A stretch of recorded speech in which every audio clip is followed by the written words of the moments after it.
I'm gonna tell you all a story about me and David Allan Coe.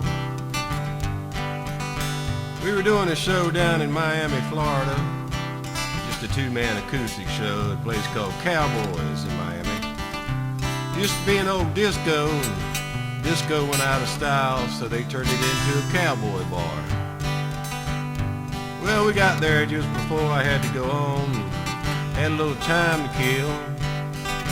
So I arranged for my girlfriend. She's out of Dallas, Texas. She was one of the waitresses there at Cowboys, and they were all dressed up in these Dallas Cowboy cheerleader outfits. Well, she came over to meet me early that day, and I got her over into the limousine. The limousine just happened to be parked right in the line where all the people were standing to get in to see us that night.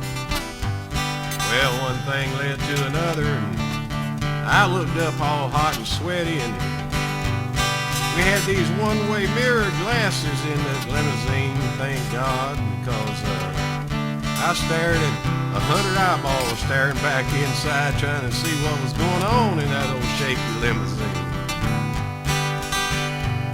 Well, got time for the show, and me and David started playing, and I was all dressed up in my black leather pants, my rhinestone shirt, my 20-gallon cowboy hat with rhinestones all over it, front and back and on the brim. We started singing, "Take this job and shut it." Yeah, they all like that. There was about 1,000 of these fraternity-looking boys there, you know. They always yelling and dancing and the hooting and the hollering. We played Willie Waylon and Me. That didn't seem to go over too well. So we started playing "Please Come to Boston." Same reaction. They were doing this freaky little line dance I'd never seen in a cowboy bar before. So we just played and played, come to find out these motherfuckers had never heard one song that we'd ever wrote. They had just been coming to this disco club all this time. They didn't have any fucking idea who David Allan Coe was. So fuck y'all. Well, best part was later on that night. Me and David, we'd rode up in our white limousine from Big Pine Key, Florida, just south of the old 7 Mile Bridge. So we decided to go back that night to the house instead of staying in Miami, because we were just fucking bummed out all the hell. So on the way out, just one old frat boy, he thrust an old cowboy hat in my face, and it looked brand new. Didn't even have no sweat on the damn hat band. Said, "I'll give you $500 if you can get David Allan Coe's signature on this hat." Well, I said, "Well, hell, buddy, you got yourself a deal." He had a $500 bill stuck in the hat brim. Well, I started to take it and just say, "Fuck you," and never come back. But you know, I made a quick dash to the bathroom, took out my old felt tip pen, and I signed David Allan Coe. Good luck, buddy. On out to the limo.